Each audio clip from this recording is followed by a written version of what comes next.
Hello, everyone, and welcome to this edition of TS Center seminars. This seminar are usually organized by Dr. Adam Scheffert, who's not with us today, so I'll be hosting this edition on his behalf. So in this series, we have knowledgeable and professional speakers throughout the world to speak in our seminars. Today, we have Professor John Lekin. John is an academic pathologist, combining work as a diagnostic pathologist specializing in lung cancer and mesothelioma, with an academic career supervising a research group. His research group's interests are in three main areas. One, the dysregulation of the translation of mRNA in solid tumors, the cause and consequences of microscopic tumor architecture, and three, the use of artificial intelligence in the analysis of histopathological image data. As a group, they specialize in the use of quantitative multiplex microscopy methods, yielding extremely high information images from large cohorts of human tumor tissue, and in the extraction of meaningful biological information from these images using a range of classical and novel methods. John is from University of Glasgow. Welcome, John, and the scene is yours. Thank you very much for that kind introduction. It really is a pleasure to be in this, the centre of, world renown, actually. So thank you very much for having me. Let me share my screen. Now, does that look about right?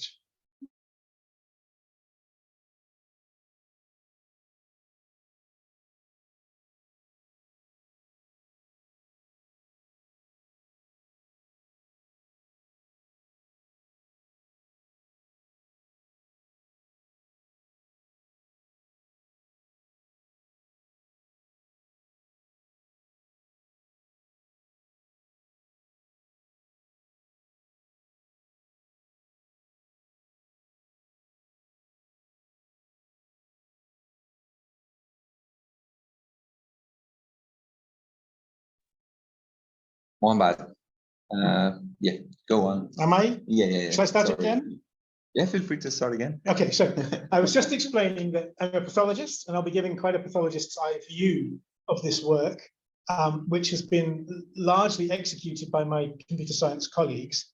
And so the team for the currently under review work, which takes up the first half of my talk, is the NYU group, so Aris Sirigos. Most of the actual work was done by Adal, who is a student supervised by Kay Wan, who is a colleague of mine in Glasgow. And I really brought the histopathological interpretation and input in assay development. And this work is based on the heart of our engine is what I'm learning to call a top-down approach of using tiled images, and the image tiling engine comes from Nicolas Coudray's impactful study in 2020, where he linked tumour morphology in non-small cell lung cancer to prognosis and genomes. So we've inherited Nicolas's tiling engine as the first part of our work. Now this is probably lecturing to the already knowledgeable, but I do find it useful to reconsider every now and again the differences between supervised and unsupervised training from a pathologist's point of view. So supervised training is very much what happens when one trains a young pathologist, where the gold standard, as it were, the ground truth, comes from an experienced pathologist, and it's attached to an image in the mind of the trainee. And when we transfer this analogy to the algorithmic setting, this means that you require a lot of labels, The accuracy of the method is limited very often to the accuracy of the teacher. It's a time-consuming process, and the resulting models can be rather hard to interpret, which maybe doesn't matter if all you're trying to generate is an accurate diagnosis, but does matter if you're trying to understand disease processes. As compared to an unsupervised or self-supervised system, where this little girl here isn't being actively taught, but she's learning a great deal about rabbits and ears and fabric and the way her eyes work and things like that. So a process entirely without the provision of labels, where the algorithm, it acquires understanding without attached labels. And the meaning comes from looking at what the algorithm has found after training has occurred. Yes. Would you prefer to have questions in the talk or after the talk? I don't mind, whatever works for you. Right. Go on. Just one point on the last slide. So you said the resulting model, how to interpret. What does that mean in this case? Like, which one of the pathological tests or are the? I mean, that you can, so to use the human analogy, you can quite often go to a human pathologist and say, can you tell me why this cytology specimen is malignant? And he will tell you, well, it just is. Right? It just is. I've been doing this for 30 years and it just is. Next I case. look at something. And in the same way that a black box algorithm will say, oh, this is a malignant case, it won't be able to tell you why. That's what I mean. So, right, this is Adal's project of the process that we are calling Histomorphological Phenotype Learning. So it's a matter of ingesting and tiling the training set, which in this particular project is the TCGA lung adenocarcinomas. Then feature discovery. This is done with Barlow twins, where essentially each individual tissue tile undergoes a distortion in color or rotation or skew. And then the features are discovered as invariance between the original tile and the altered tile. That's as far as I go, right? The features become dimensions in a very high dimensional space into which all the training tiles are projected. And then Adal used a Leiden clustering method to discover groups of tiles which were close to each other in that space. And this gives you a set of clusters which can then be used to define original features in terms of their cluster composition. And then so those original WSIs become vector representations in that space. This is just a bit of due diligence showing that our 46 clusters are not dominated by individual patients or donating centers. And the fun part, the really fun part for me, was getting to spend time with these clusters of tiles, where my expectations weren't that high, if I'm honest with you, but they are spookily real, meaningful morphological entities. So I looked at them with 2 other pathology colleagues elsewhere in the world, and we collated our consensus thoughts of what each group represented and came up with titles for them. And there are 46 clusters, where 0 is the most common and 45 is the rarest.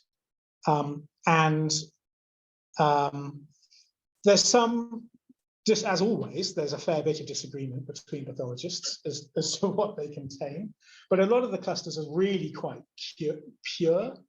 And 1 or 2 of the clusters are quite impure, actually contain mixtures of morphologies, but that's not very common. Can I ask a quick question? Yes. How did you decide on the number of clusters? So Adal spent a lot of time tweaking the Leiden parameter.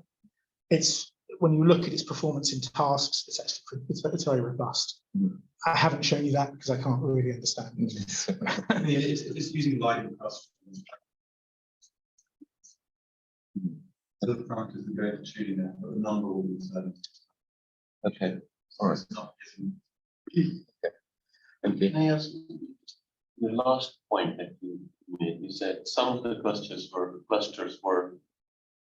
didn't make much sense. They were very mixed. And you're saying that because you then try and quantify epithelial stroma ratio and epithetic infiltration and some of these pathological concepts that you already are familiar with and that you're assessing on daily basis, right? So it's only on the basis of these parameters that you say something is makes sense or not. Is that true. right? No, clearly the clusters all make sense to the algorithm. And there are one or two clusters where the cluster is defined by an artifact, for example. So I've thrown out the cluster which is pen marks. I've thrown out the cluster which is out of focus images. And that's one very nice thing about it. It discovers all the artifacts and puts them together so that you can ignore them. But there are some clusters of very mixed biology which all have the same kind of separation. And they're probably, I dare say, one or two of these clusters are actually biologically meaningful in ways that we can't understand. Right. Okay. So they're mixed in terms of their biological constructs. They're mixed in terms of their recognizable appearances. Might be a consequence of the fact that you're using tiles, and the tiles don't necessarily lie along natural boundaries. A lot of the tiles are genuinely mixed in their own context. But you can project these pathologists' assessments back onto the UMAP of that latent space, and you start to see that the space certainly is quite structured in terms of, so all the tiles which have got lots of tumour in are on one side. All the tiles which have got lots of tills in are kind of glommed up towards the middle at the top. And there's this sort of axis in epithelial stroma ratio from side to side. And then starting to look harder at the UMAP, you can start to see these kind of axes of variance, where at the very bottom in this projection, you've got really very normal lung. And as you go up through these clusters, it becomes a bit more squashed, and they're not just squashed, but full of blood. And then as you wander up here, you become increasingly fibrotic and expanded and inflamed. And then, there are lots of clusters, non-malignant clusters all on one side here. And they pick out a lot of very familiar features: airways, vessels, cartilage, and a lot of the kind of anatomical landmarks that we expect in the background of these tissues. And it gets so here's a nice artifact cluster which we left in actually. So all the tiles which have got a strong linear fold in them all get put together. And then this tiresome cluster here is just got surfaces and margins on it. But then the tumor subtypes themselves form categories. So growth pattern in adenocarcinoma is the basis of grading. It's very highly prognostic, and the broad categories that we use are solid, acinar, cribriform, papillary, and lipidic, micropapillary. And this method, it discovers several categories within most of these. And quite often the difference, one of the signal differences between these categories is the presence or absence of TILs, which it picks out very well. And then it also picks out kind of variant adenocarcinoma appearances, which nobody's ever really thought to recognize or give names to. And here's one example of a cluster. This is a very pure cluster. Cartilage is dead easy, picks these out. And just to show you how grainy and pixelated these TCGA images are, the images in TCGA aren't that great to begin with, and we've downsampled a fair bit. I think there's a lot of extra information at higher resolution that we need to be capturing as well. A quick question on the previous slide. We have these clusters If you look at the ones at the top, the solid ones, you have Yes. HPC 15, 5, 25, and so on. Yes. In the hierarchical dendrogram, do you see them lumped into the same bigger category as well, or do you manually lump them into the same category? I have never seen them. I've never seen a dendrogram. And we tried to name them in as blinded a way as we could. I can't quite deny the possibility that a bit of map information crept into our naming, but no, but they are, all these solid clusters are co-localized in the space for a reason. But you put them together manually like this, right? No, For your own interpretation. no, this is the UMAP of Oh, I understand that, but the ones on the side, the pictures on the side, where you show different subclusters, different clusters into a single growth pattern category, that's your interpretation of the clustering, right? So I think that cluster 15 looks solid, and cluster 5 looks solid, and cluster Yeah, 25 looks solid. Yeah, that's my what I judgment. mean. That's my judgment. Yeah. Our judgment. Okay.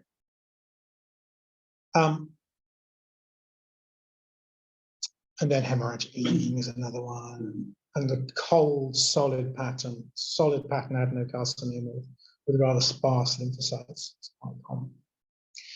And this is just showing how it kind of immediately aids with image interpretation. So as a non-pathologist, you can feed in this H&E, and by looking at the cluster overlays, you can see, oh, this is a non-invasive mucinous tumor.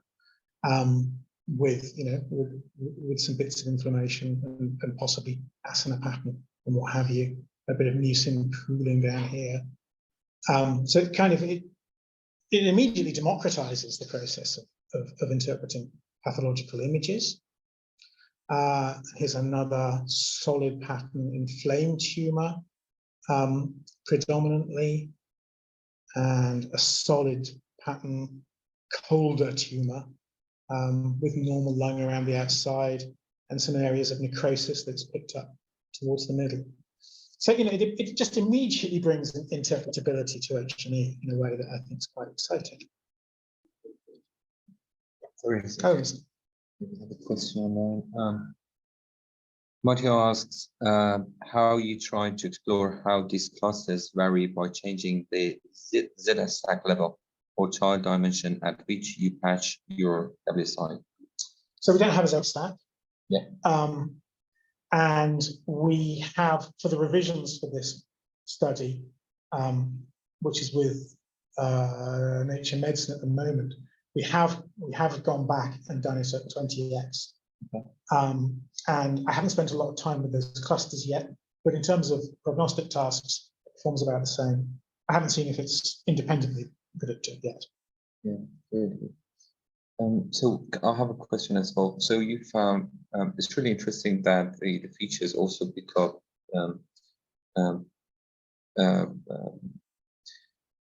features like TILs and inflammatory cells, right? So I was wondering if you found any traces of mitosis in the clusters as well. I don't think we've got the resolution in these images, really. Okay. That's one of the things that we could capture if we incorporated a High resolution. high resolution layer. Yeah. Okay, thank you. And then you can ask the simple question, is the proportional representation of a given cluster in a tumor related to patient outcome? And sure enough, it is, in a way that makes good pathological sense and even starts to generate hypotheses. So, the worst outcome cluster is solid in pattern, which we know is, that's a high grade pattern, and it has TIL exclusion. Now, nobody actually looks at TILs in the context of clinical diagnosis of lung adenocarcinomas, but I think this is reasonable evidence that perhaps we should. The worst outcome clusters are immune cold.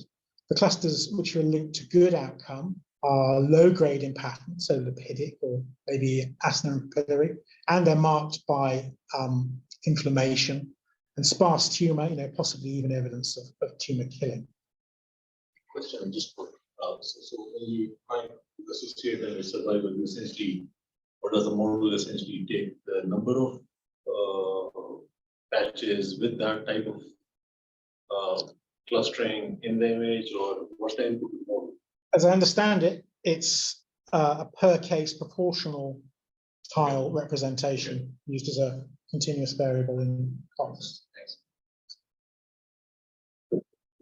We have a question online as well. David Epstein asks, can you organize the clusters as in genealogy with a tree of evolution? So good question. So we're trying to apply pseudo time analyses to the dimensions in the feature space to see if we can do that, see if we can infer some directionality, because we know that there is some directionality in pattern development. But how do you verify that? That's the I don't know. Mice, probably. Yeah. I also ask a question while you're on this page. So is there any other studies, or have you done other studies that you extracted similar features, similar attributes from whole slide images or samples and for survival analysis, and to compare how these perform? Just coming on to that. Okay. We have indeed. And this is just a reminder. So individual cases can be expressed as as a frequency of their cluster components, their histophenotypic cluster components, we call them. So this is in the test set. So we took those, we can use those hazard ratios to calculate a risk score, which we then applied to the cohort from NYU and divided at the median and saw a fairly impressive separation. And when you look at how those high and low risk cases are distributed in the vector space of their cluster composition, they're quite dramatically separated.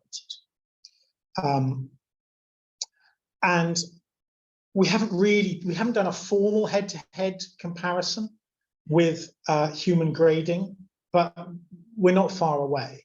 So this paper here was published a few years ago from the IASLC, and this is the state of the art in human grading of lung adenocarcinoma.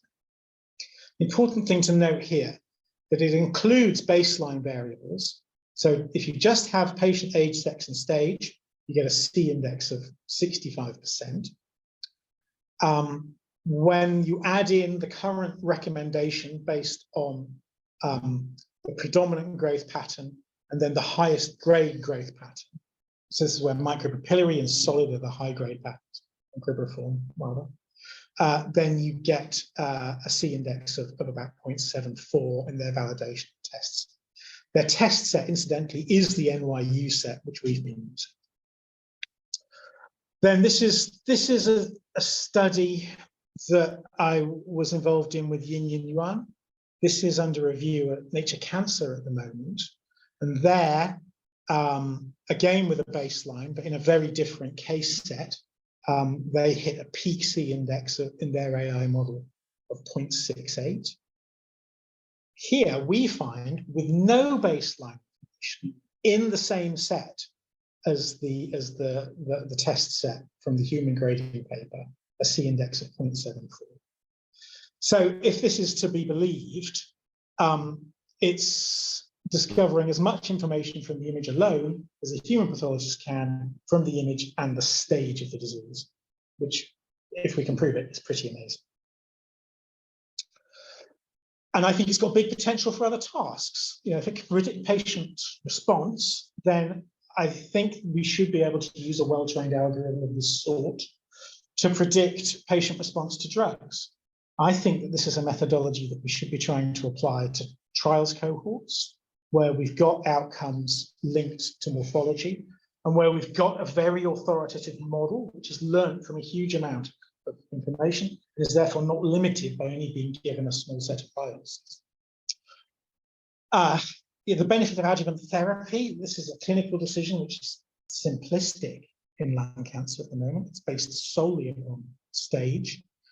Whereas if you go to a breast cancer MDT, they will incorporate a lot of clinical information into a quantitative algorithm that will really tell you the likelihood that by giving this toxic therapy to this person, you're likely to extend their life.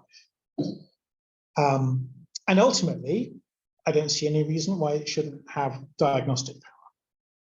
I phrase it like that because usually I'm talking to pathologists and they get upset if I'm too excited about it. So then we did some, what other orthogonal things can we do to understand what these features represent? Well, this is TCGA data. So all the cases have got bulk RNA-seq. So we extracted immune features using CyberSort from that bulk RNA-seq data. These are the poor outcome clusters, which happen to cluster together, as do the good outcome clusters. And the good outcome clusters are dominated by TILs, the M1 macrophage phenotype, and RNA-seq surrogate measures of B-cell receptor and T-cell receptor richness. And the bad ones have got proliferative and wound healing signatures, as one might also expect. We put the same tile images through lovely HOVRNet and quantified cell counts in the tile sets. And again, the good outcome clusters, they're full of TILs and they're full of dead cells. So direct evidence of on-target immune system tumor killing. And HOVRNet also really beautifully highlights the neoplastic enrichment on the left-hand side and the overlap of TIL infiltration and cell death. So I'm starting to think of HPCs more than I'm thinking about a lot of other things like genotypes. And I'm starting to regard them as a morphological dictionary, a way to a lexicon of a disease type, which helps us understand a given tumor as a composition of these clusters. As I say, I think it's immediately democratizing to image interpretation. It's immediately quantitative, gives you a way to put useful numbers onto an H&E image. And I think the clusters themselves can be thought of as recurrent, naturally selected modes of tumor success or a host response, depending on how you want to look at it. And they are real, permanent objects in the tumor landscape. And as such, I think worthy of study in their own right. And so, for example, the next tissue microarray that I make, the first thing I'm going to do is not take 1,000 patients and make a big set of arrays. I'm going to take 50 clusters and put them onto an array. That's much cheaper substrate for spatial transcriptomics, or these very expensive methods. This is a great book, right? And also quite a good analogy. So, in the same way that you can buy books of birds and insects and things, there's a really good book of habitats you can get. And I think these are really analogous to HPCs. And as a normal person, we're probably aware that there are woods and wetlands and coastal habitats and mountains and things. Just as a normal lung pathologist, you're aware of solid growth and foliar growth and microfoliar growth. But when you drill into it, it turns out there are loads of different kinds of grasslands, and they've got different animals in them and different life cycles, and everything is different and specific and interesting. And the same is true of these useful pattern categories that we've come up with in this malignancy. So now, Kai in my lab is building on this work. So he's retraining the whole network with a much larger, much higher quality image set from which we made in Leicester, so from Lattice A. And we've got tissue microarrays for this set on which we've done tempo-seq sequencing. So that means each for each case, we've got 3 cores per case. For each case, one gets scraped off, and through a hybridization capture method, you get full transcriptomic coverage of surprisingly high quality. It's very robust to poor RNA quality. And then we can start to do GSEA, so let's do simple things like GSEA and start linking enrichment for hallmark categories in the RNA data to our individual clusters. And we're seeing a lot of structure starting to appear here. And with help from our bioinformatic friends at the Beatson, Crispin Miller and his group, at the same time, we're taking a topic discovery analysis to the RNA-seq data, hoping to discover topics for classes of cells and things of that sort, which we can link in the same way. I have to say that's proving quite difficult, but we are starting to see things emerging in that front as well. And we want to go further in characterization of these clusters. So as I said, I think we can probably do a better job if we go around and retrain. We could even think about putting in a little bit of curation. So maybe we could overclassify and start lumping some categories together as humans. I don't know about that, maybe. I do think there's going to be a lot of extra information available at higher power. The thing with Farzaneh and Adal are working on now, Farzaneh is my other student, is to use a transformer method on the same tiles to hopefully capture the meaning, not just of the tile clusters themselves, but of their spatial relationships. And yeah, as I showed you briefly, we're starting to get into the RNA-seq side of it. The other thing I haven't mentioned that my lab does a lot of is multiplex immunofluorescence. So on those TMAs, for example, we've got some multiplex panels where we're able to visualize and quantify some immune cell subtypes. So we've done a lot of multiplex immunofluorescence on this cohort in particular. So this is Leah and her fantastic team, who kind of sort of skunk works within my group, who devise and apply these highly quantitative multiplex assays. And we've generated a lot of assays to quantify different biologies. I mean, a lot of immuno-oncology, of course. Everybody in the institute wants to do immuno-oncology at the Beatson. We're very interested in translational control. So this is a really huge epigenetic regulator of output from the genome. It's the hallmarks of cancer themselves, markers of metabolism, loads of things. And I'm sure you're all very accustomed to seeing these fancy multicolored images. So that's a typical fairly low order immunophenotyping panel. And this is actually a picture of my phone that I took yesterday. I was so excited about this panel of these are organelle paints. So this is another archival lung adenocarcinoma, but where we're able to see subcellular anatomy essentially. And again, I think this is terrifically rich information, which could yield goodness knows what. I can't resist but asking you a question here. So on this, have you tried correlating with this with the topics we're getting from genomic expression? I haven't had it. No, this was literally yesterday. Okay. So we will. That would be an interesting one. Like, what sort of, are there any subcellular organizational changes that are associated with these topics? That's interesting. So, but the problem with these highly multiplexed images is there's a lot of problems with them. They're quite expensive to make. They're incredibly laborious to make. So this is all dependent upon affinity reagents, antibodies. To get those antibodies to play together nicely, to get these high quality images is a pain.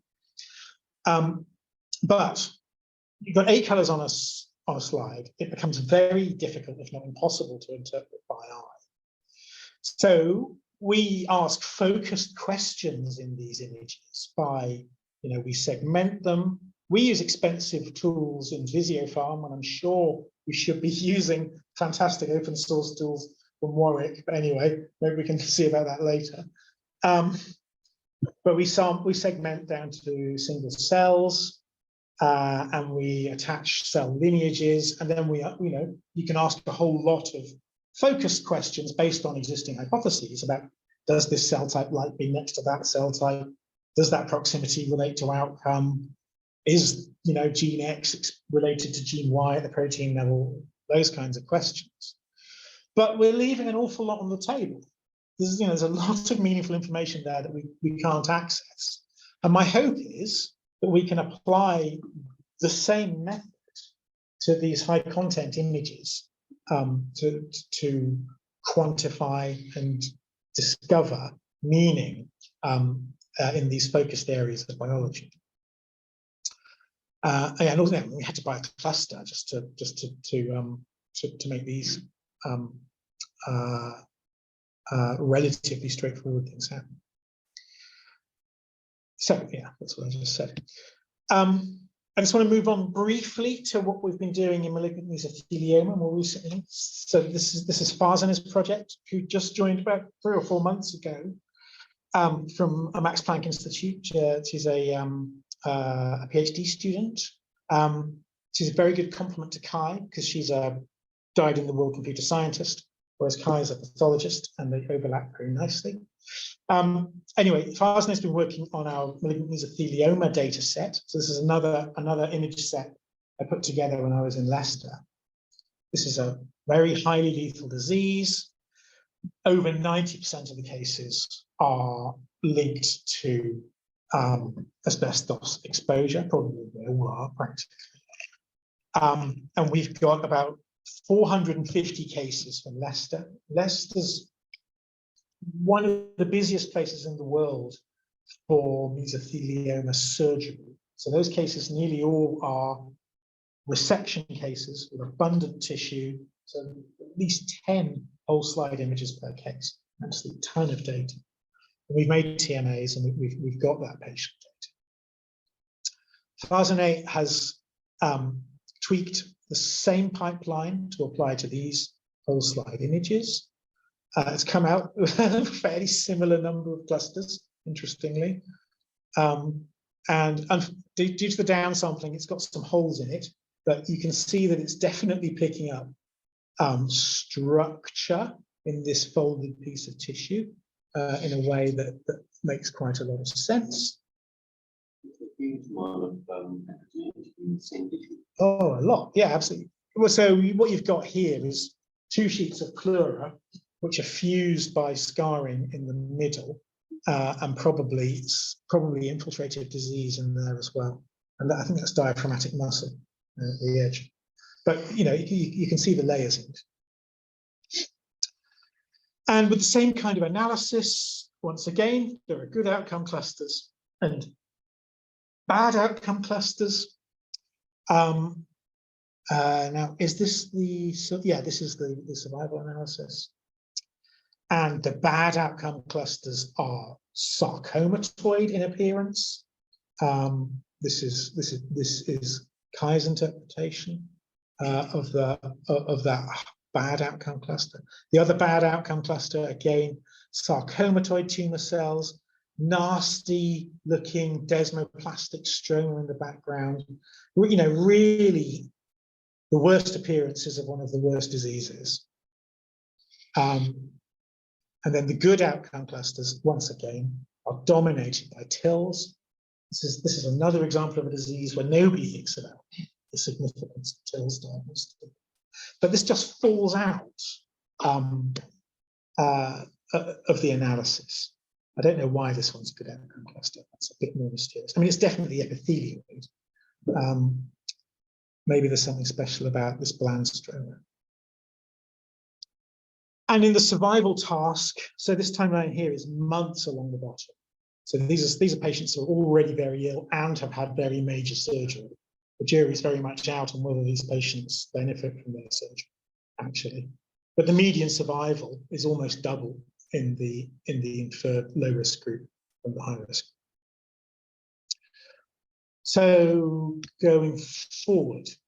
In the previous What is this months the timeline or That's months. That's months. from 1 month to 2 months? Indeed.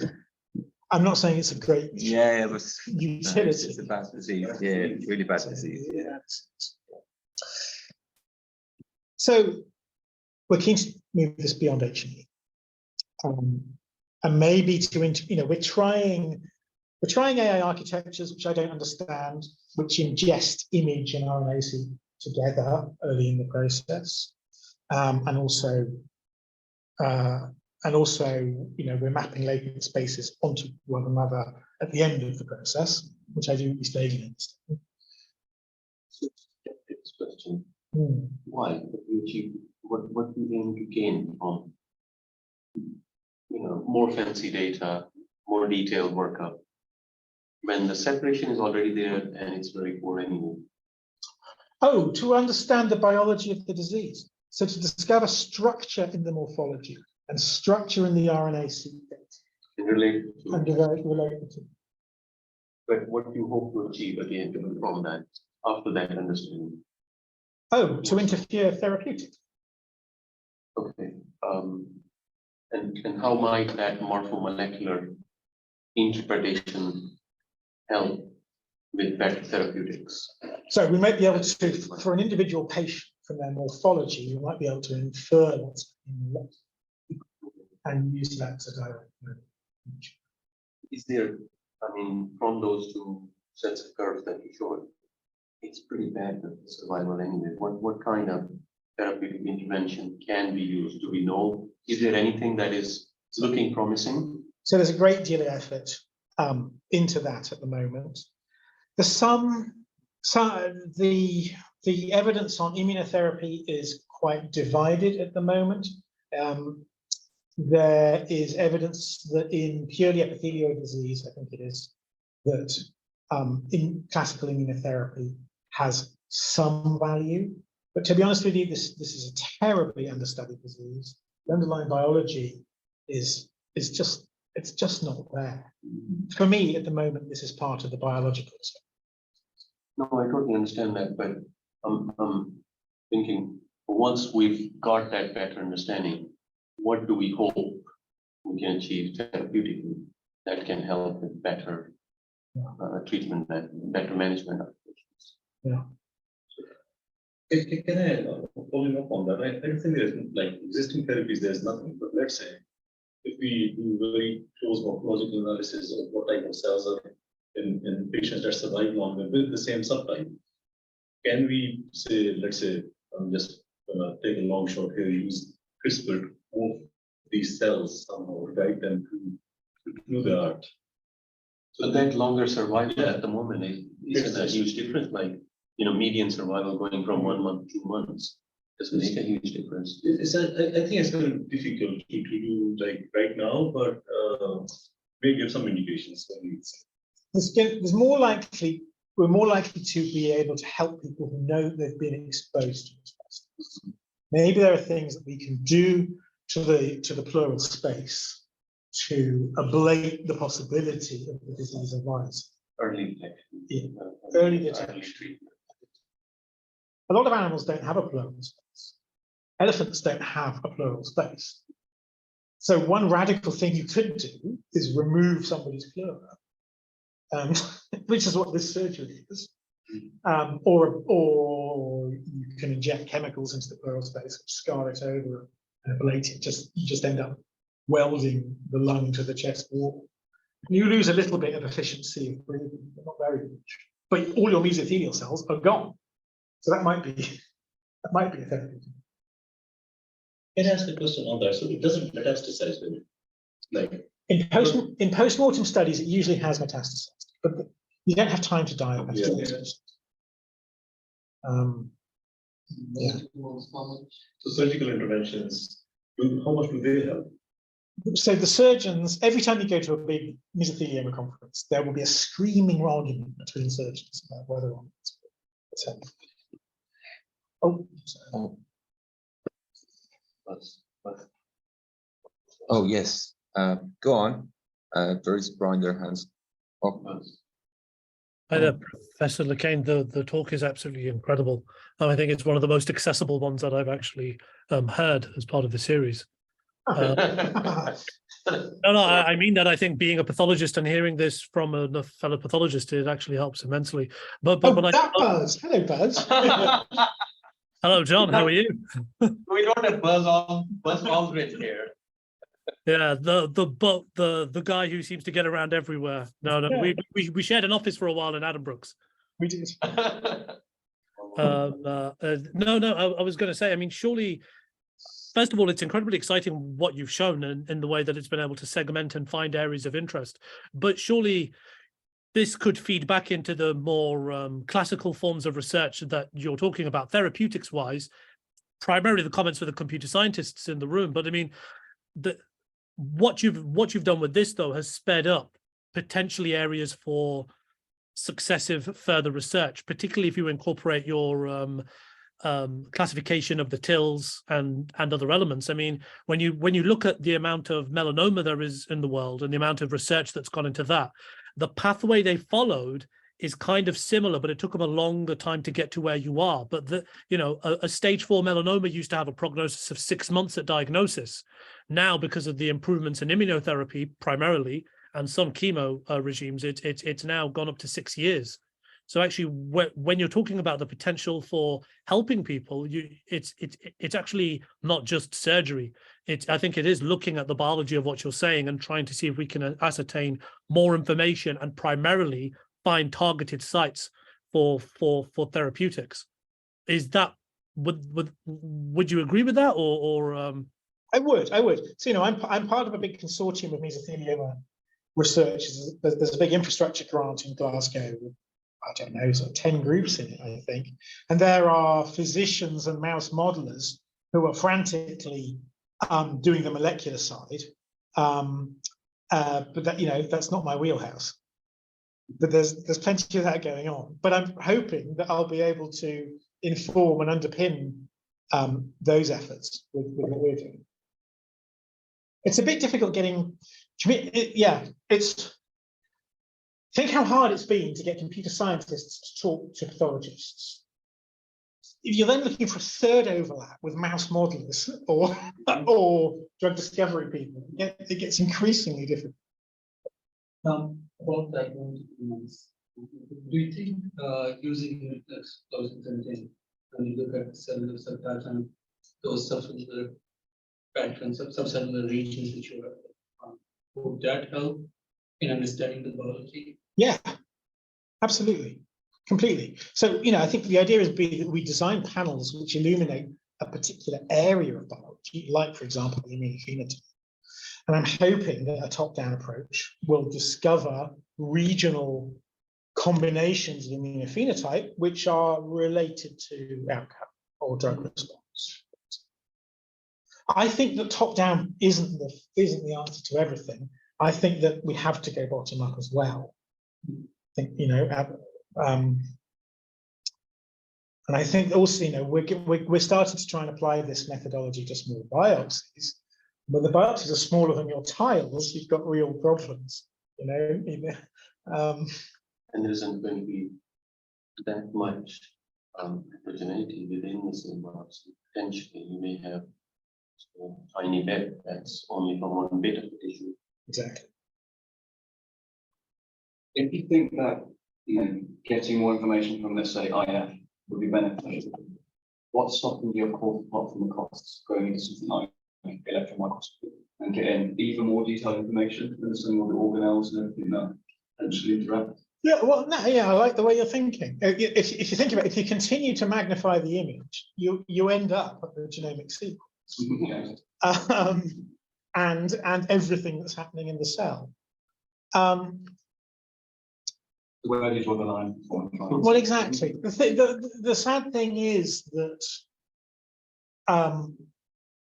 when you do start to quantify, it's rather disease dependent. There are some diseases where the appearances of the nuclei are really important, for example. So, renal cancer grading is all about the appearance of the nuclei. But in lung cancer, when humans do it, it does actually add prognostic information to the architecture of the tumor. And it might, but that might be because humans are doing it. But I don't know. But I really want to see how much information, useful information, is in there. And there are lots of other, these are real world archival tissues, which have probably horrible things have happened to them at that scale, things falling apart and misbehaving after death. I'll just finish my slide. So, I would like to think that we're moving towards foundation models of lung cancer, malignant mesothelioma, colorectal carcinoma, glioblastoma, and pancreas. So those are our active projects at the moment. And we're also applying the method to murine models of liver disease as well, with the Sanger. I want to move beyond prognosis because prognosis isn't, nobody needs another way of doing prognosis. And yeah, I really think that the immediate applications will be in trials cohorts. And that's the team again. So thank you very much.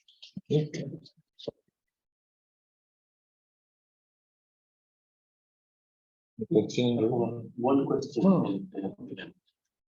The question of the HCPs that you have found, or HPCs that you found, are you going to share them? Publication of the. They're in the archive. In the archive. Yeah. But in terms of the not just the paper, but the actual feature maps and The embeddings are in. I think they're already online. Okay, great. I think that would be really useful for reproducing and doing more work on DCGA from that point. And secondly, the comment you may have seen earlier today from one of our students. Absolutely, yeah, very familiar approach. Yeah. So I remember when Kay visited us, he presented some very early work on this using lichen clustering, and we had already put our paper on archive. That paper, the H2T paper, the handcrafted histological transformers. And one major difference that I see is that you're using, it seems like the frequency of the clusters in a slide as a vector, feature vector that goes into the survival analysis. Whereas we are also using the spatial relationships between the different clusters that are present in the different locations within the image. So I noticed that one of your feature work talked about using transformers, which is along the same lines, kind of idea. So that's just a comment that if maybe there is something that whoever's going to be looking at transformers at your end can look at that piece of work to see if they can pick up anything and incorporate in their work. We definitely will. So I think the code is all online. Then all the embeddings were made publicly. Yeah, everything is about 20 gigabytes of data that we're getting requests for and making available all that data. Our visual clusters, I think they're also have been made available. So maybe there is a head-to-head study. So for example, we found when we do just the lung squamous versus lung adenocarcinoma classification in a completely unsupervised manner using this kind of handcrafted transformer report, we didn't go as far as getting 3 pathologists to identify them as different types of clusters and put phenotypes to them. But we use it in a completely unsupervised manner to classification of lung squamous versus lung adeno. And it seems to work pretty well. I think it's like 99% performance classification accuracy. So it would be interesting to see. Yeah, we had that as an early task in this project. It was in the 90s, I forget that. Right. Yeah. Is the code for this publicly available? Yes. Yeah. Okay, great. It's on archive. Do you work on cell lines? We haven't been using any cell line images. The reason I asked, I found some recent work that it is possible to predict the therapeutic effect mapping the gene expression from cell lines to patients. I was wondering if we could do something similar for lung or meso.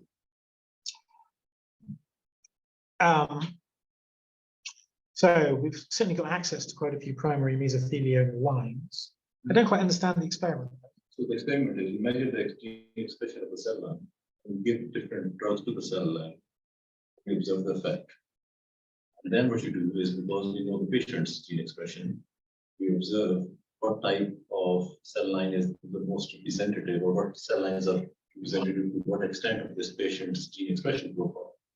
And make a hypothesis from that, that the same drug that work on the cell lines would work on the patient.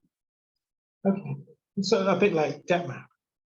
Yeah, that, yeah. Yeah. Yeah, if you've got enough cell lines and if they adequately represent in the dish what's going on in the patient, it's quite a bold approach to designing a therapy. But yeah, it might be doable.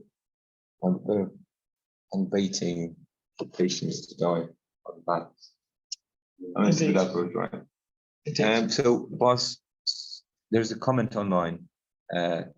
Boss says, Debbie do a lot of lung biopsy and have an ion torrent genexus targeted NGS system, and soon we'll be digitizing. The database generated could be very useful. Oh, it could. It absolutely could. Yeah, yeah. I mean, this any spatial. Well, so I was talking to Josephine Bunch about this the other day, who runs the National Spatial Mass Spec Laboratory in Teddington. The imaging mass spec images become so high-plex that I think that presents problems for DL, for deep learning. Actually, too many features, not enough entities. But as a data set to align to an HPC map and some spatial transcriptomics, yeah, fantastic. Yeah. So I have another question myself. So in your experience of labeling these patterns as a pathologist, how long did that take? And how did you guys do it? So you said there are 3 pathologists in this. Did all 3 pathologists review all the images all the times, or Adal gave us, for each cluster, he gave us a set of, was it 100 or 200 tasks? So you distributed the tasks within yourself? We all looked at the same material. I designed a data collection tool. We all clicked in it to say what we thought the tiles represented. Okay, but what I'm saying is, at the time that you've seen, did the other 2 pathologists also decide? Okay, and then you majority voting of your opinions went into that. Yes. All right. How long did it take for the?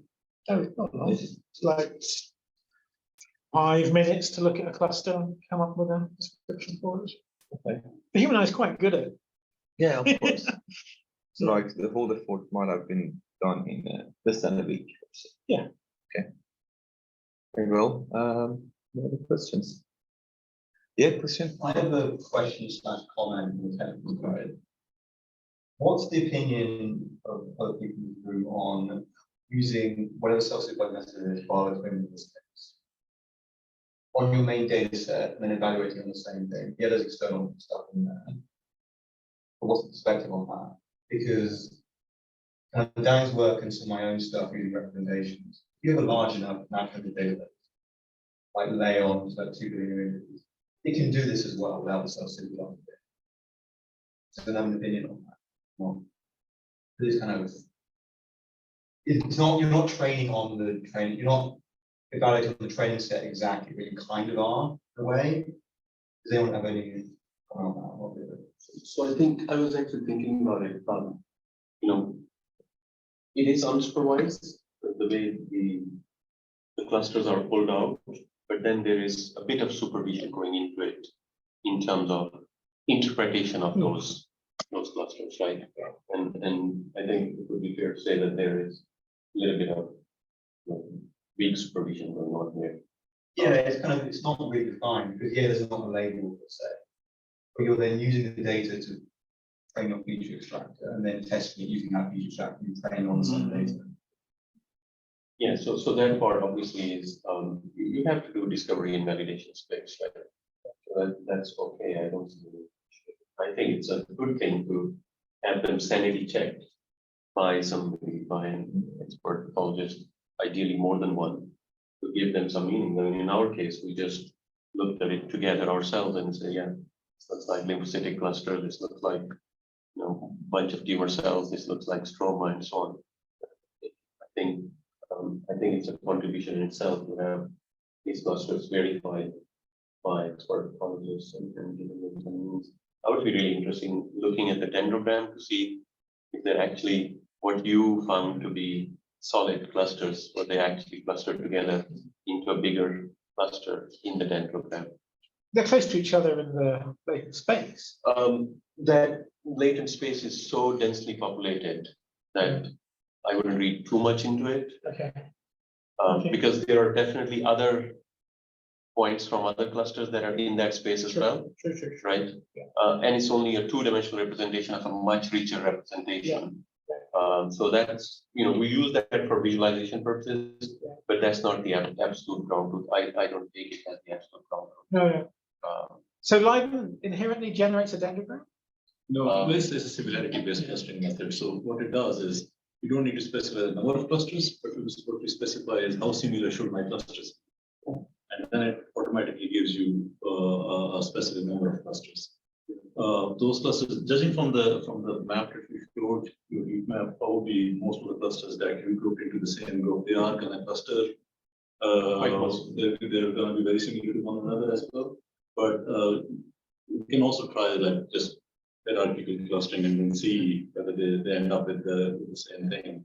But generally speaking, any similarity method, distance-based clustering method, you can put together a dendrogram for that. You just change the similarity function in hierarchical clustering to what you're using right now.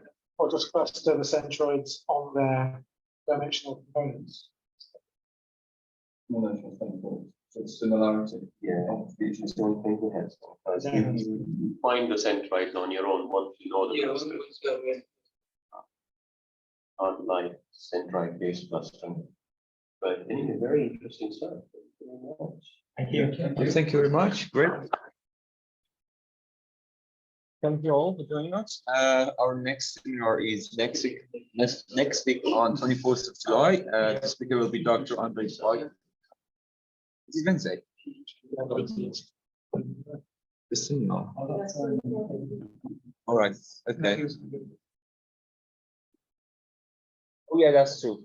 Apologize. So the next seminar will be on 24th, 19th this Wednesday by Mehdi Hosseini. Thank you very much. Looking forward to see you all there.